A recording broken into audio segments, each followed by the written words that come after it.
Today I am providing you with 9 cleaning rules that you can implement in stages or all at once that will make getting started easy. Before you know it, your home will be cleaner and a more enjoyable space to spend time. First, I want you to shift your mindset. If you're like me, you feel embarrassed and ashamed if your home isn't up to par in your eyes. When visitors stop by, I often apologize for my house as soon as they walk in the door. No, I'm not living in filth, nor do I have belongings stacked floor to ceiling. But it is certainly not picture perfect, or shall I say, Pinterest worthy. I put a lot of pressure on myself to have that Pinterest home at all times. We all need to let this go. No more apologies for your home or the stage you are on. Breathe deeply and accept your space as it is. If you want to make changes, go for it, but stop feeling bad for what it is. Second, what to use and how to use it. Being efficient is a valuable part of cleaning. No one wants to waste time in the middle of a cleaning task trying to figure out which product to use or how the product works. Take the time to learn which products you require for each of your cleaning needs and how to use them.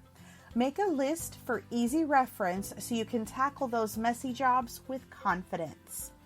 I'm going to put a link in the description below with a free printable of which cleaning supplies you should keep on hand and what they do. Number 3 is about mindfulness. Minimalism is all the rage right now, but that doesn't mean you need to have very little in your space. It means you just need to be aware of what items you bring into your home, what memorabilia you're hanging on to, and how much seasonal decor you can keep, and so on. Think about items in your home. If you cannot answer yes to at least one of these questions, the item needs to go. Do I need it? Do I love it? Would I buy this again? Next is multitasking. Take, for example, cleaning the kitchen. If you have a dish of white vinegar steaming in the microwave while you clean the countertops, you're getting multiple things done at once. You can have the dishwasher running while you sweep and mop. Cleaning products can be soaking on the stovetop while you wipe out the sink.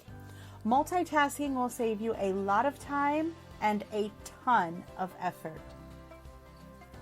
5, start a routine. When your space is messy, the overwhelm makes it hard to know where to start. For some people, this may cause anxiety. The best way to get around this is to set up a daily, weekly, or monthly cleaning routine. Know what has to get done and when will remove the uncertainty out of the picture. It gives you a plan of attack for getting all the tasks completed. I'm also going to include in the description a link for a printable that is a daily, weekly, and monthly cleaning routine. Number 6 is staying ahead of the game. 2 tricks to this will keep your home clean and stress-free. The first is clean as you go. When you have finished fixing dinner, put the ingredients, dishes, and trash away. Do a quick wipe of the counter and you have tidied up. Apply this to everything you do, like putting on makeup, crafting, sewing, and so forth. When you're no longer using something, put it back where it belongs. The second part is keep up on the whoops. We all have those whoops moments when an unexpected mess occurs.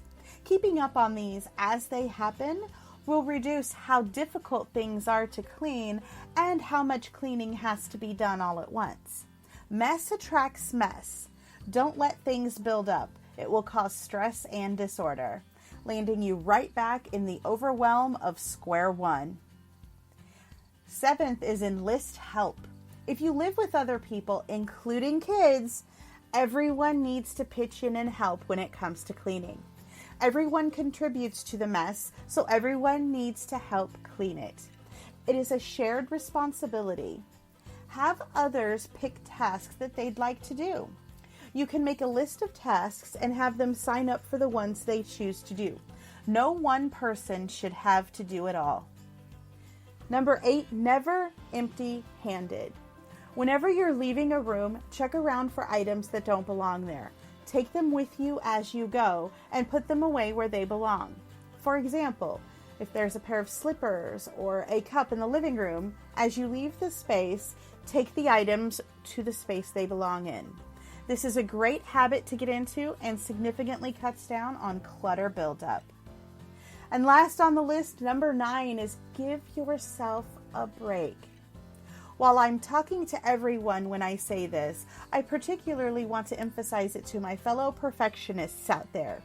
Things do not need to be perfect, and trying to achieve perfection will only lead to frustration, disappointment, and lack of motivation.